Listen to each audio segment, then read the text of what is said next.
Two families, two coups, two very different verdicts. Both the Cao clan and the Sima clan seized power through manipulation, oath-picking, and cold strategy. But history decided to crown one as legitimate and curse the other as treacherous. The difference wasn't just in what they did, but how the world chose to remember it. This is the story of how the Cao family wrote themselves into respectability, while the Sima family became the textbook case of betrayal. Cao Cao's family had a head start in image management. When the Han dynasty decayed, the empire wasn't overthrown overnight, it dissolved through neglect. Cao Cao stepped in as the man who assisted the emperor and pacified the realm. It sounded loyal, and in politics, phrasing is half of power. When he died, his son Cao Pi didn't storm the palace, he went through the motions: 9 ceremonial honors, petitions from officials, the emperor's voluntary abdication. The result was a bloodless, ritualized theft that Confucian historians could swallow. By the time the ink dried, the records of the 3 kingdoms declared Wei as the rightful successor to Han. The word usurp never appeared. That bureaucratic choreography made all the difference. The transfer looked like destiny instead of mutiny. The world prefers a thief who sends invitations before robbing the house. The Cao family gave the historians what they needed, a legal story to tell, and so they became heirs instead of traitors. The Sima family's path was another matter entirely. Sima Yi began as a loyal servant under the Cao clan, a brilliant mind hiding behind a mask of frailty. He built a reputation for cautious wisdom, the kind of man emperors trust because he never raises his voice. But the quieter a man is in a crumbling dynasty, the more you should check the locks. When the young regent Cao Shuang began sidelining him, Sima Yi waited. Then, in a single theatrical coup at Gaoping Ling, he moved faster than anyone thought possible. He swore before the Luo River that he would not harm Cao Shuang or his family if they surrendered. Shuang believed him, handed over command, and days later, the entire clan was exterminated. The historians didn't need to editorialize. They just recorded the oath and the betrayal. Every Confucian scholar for the next 1,000 years filled in the disgust themselves. It wasn't just treason, it was perjury carved into the nation's memory. From that moment, the Sima family carried a moral debt the Cao clan never had. Cao Pi's usurpation was cynical but polite. Sima Yi's was efficient but faithless. One manipulated ritual, the other shattered trust. And moral bookkeeping in Chinese political culture is relentless. The public can forgive power grabs. It rarely forgives broken oaths. The irony is that both families use the same political technology. Loyalty first, control second, legitimacy last. But Cao Cao and his son wrapped their ambition in the language of service. Sima Yi's descendants did not bother pretending. They ruled as regents, dismantled the Cao clan piece by piece, and finally forced the last Wei emperor, Cao Huan, to abdicate to Sima Yan. This time, there was no illusion of moral continuity. Everyone knew what it was: the minister's grandson finishing his grandfather's job. A dynasty devoured from within. Yet even this could have been forgiven if the new Jin dynasty had worked. History is practical that way. The Tang emperors traced descent from a usurping family too, but their success redeemed them. The Sima family had no such luck. Once they took the throne, their empire imploded under the weight of its own cousins. The policy of enfeoffing the clan to guard the dynasty gave every royal prince an army and a grudge. Within a generation, the Jin court was drowning in civil wars known as the Rebellion of the 8 Princes. Then came the invasions of the northern tribes, the sack of Luoyang, and the annihilation of the old elite. What had been marketed as the restoration of unity turned into the prelude to centuries of division. If legitimacy can be earned retroactively by competence, the Sima family flunked the test. They inherited a stable north from the Cao family and lost it within decades. Historians didn't need to invent a moral tale. They just pointed at the rubble and said, "See?" Disaster became evidence of heaven's judgment. The collapse of Jin didn't just end their dynasty, it retroactively poisoned their reputation. People remembered Sima Yi's betrayal and thought, of course it ended like this. Cao Wei's story, in contrast, aged well. It never achieved full unification, but it governed efficiently, reformed bureaucracy, and stabilized the north. Even when the dynasty ended, its institutions survived into Jin and beyond. The Wei rulers were seen as the last rational managers before the flood.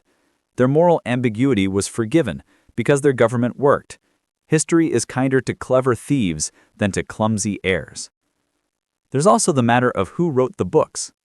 Chen Shu, the author of Records of the Three Kingdoms, had served under the Jin, but he framed the narrative to make Wei the legitimate successor to Han.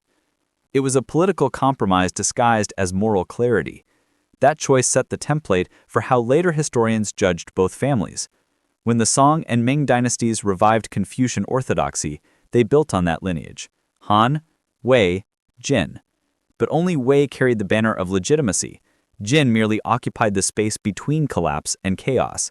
So even in the official genealogy of dynasties, the Sima family lived in a moral footnote. The contrast also reveals something about how Chinese history handles power. It's not simply about who wins, it's about who wins with the story. The Cao family framed their rise as necessity, saving a dying empire, cleaning up the mess of corrupt eunuchs and useless emperors. The Sima family had no such moral scaffolding. Their coup came after the empire had already been rescued. Their seizure looked like pure ambition with no public purpose. Power without pretext is always ugly. And then came the cultural afterlife. Popular storytelling loves heroes and villains, not administrators.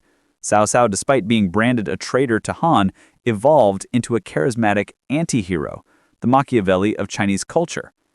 Better to betray the world than let the world betray me, he supposedly said. It was villainy with style. Sima Yi, on the other hand, entered legend as the treacherous old fox, the cold manipulator who pretended loyalty until the knife was ready. Even modern adaptations can't resist framing him as the archetype of hypocrisy. Both men played power games, but only one became iconic. The other became a warning. This isn't coincidence, it's structural bias. Cao Cao's ambition could be dramatized as tragic intelligence. Sima Yi's ambition looked like bureaucratic cynicism. One made poetry, the other made paperwork. Viewers and readers respond to grand strategy, not administrative subversion.